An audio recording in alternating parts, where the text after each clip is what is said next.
to share with you a personal story on how impactful our caregivers and social workers are.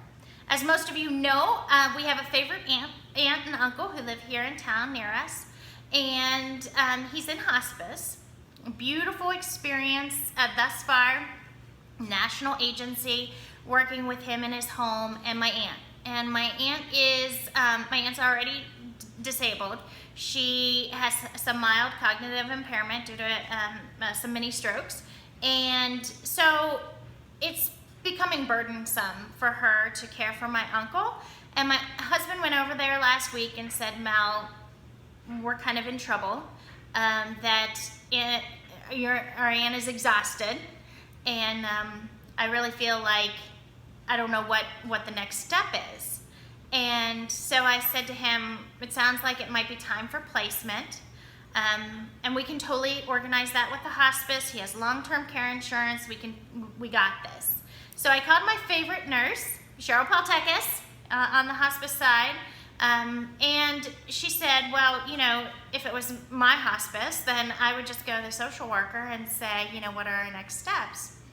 And so I said, brilliant idea, of course. So I called the next morning, very early, before coaching calls, 7 a.m., and of course talked to the receptionist who answered and just shared with them that I would like to speak with the social worker for my uncle.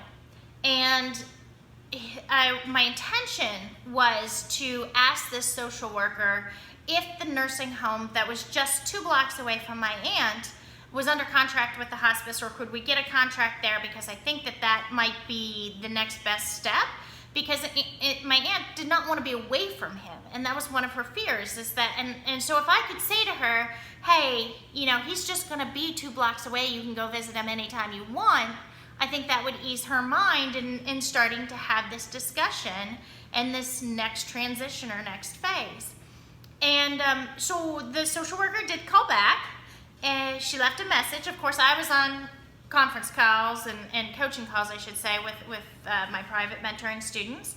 And she left a message that simply said, hi, this is so-and-so from the hospice agency, and I'm sorry I can't speak to you because of HIPAA. It would be a HIPAA violation, and you're going to have to speak with your aunt and the hospice nurse. Okay, so I get it, and I appreciate she doesn't know who I am. As far as like another clinician. So I called her back and I said, I totally get HIPAA.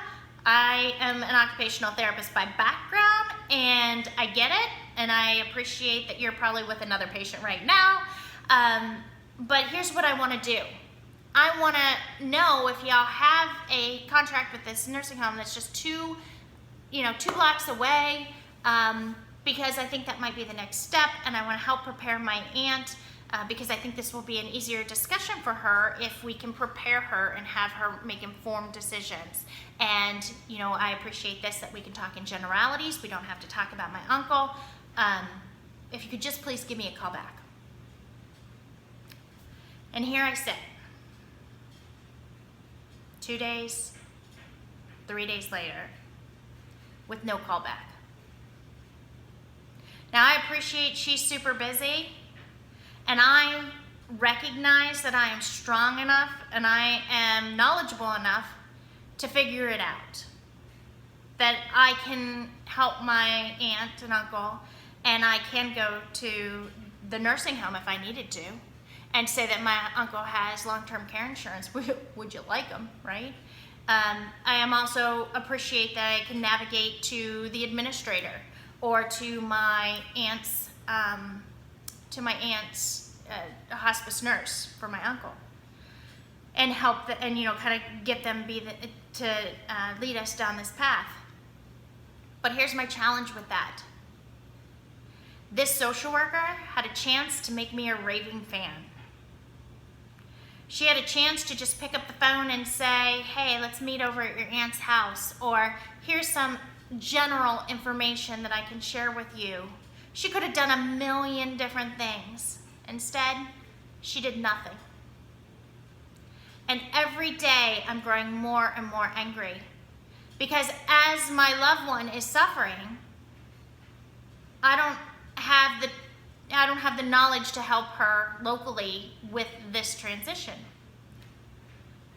So I reflect on that because I think if we're gonna be okay, right?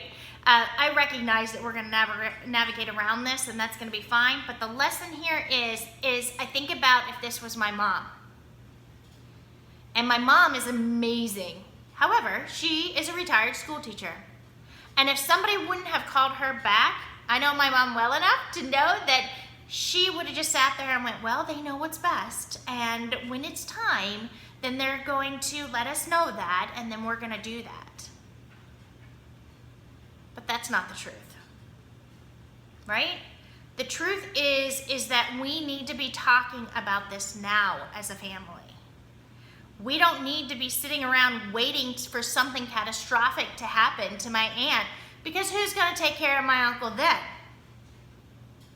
This social worker had a chance to make me a raving fan, bring my family along, and help us solve a problem. I appreciate that if I talk to anyone at her agency, they're going to tell me she is an amazing social worker, that she loves her patients, and she's probably super busy. And I get that, I get all of that. What I'm sharing with you is that your caregivers and nurses can make all the difference in the world, and I think you would agree with me on that. Oftentimes we saddle the sales reps with complete accountability to gaining patients and keeping patients, or gaining clients and the retention of clients. And here's an example where your culture around your clinicians and caregivers can help. You effectively 10x your sales efforts if you can get your clinicians and your caregivers, your frontline caregivers, to participate in a culture of positivity, customer service, and sales. Now, as a clinician, I get that most of them hate that word sales. It makes them feel like gross and yucky. Down with it. Change it. You know, I have a saying that sales for me equals profound service. So the culture really is of profound service. Your clinicians and caregivers are just as important as your sales reps to have the mentality and the mindset of profound service, not just for their clients, but for their families and the referral sources.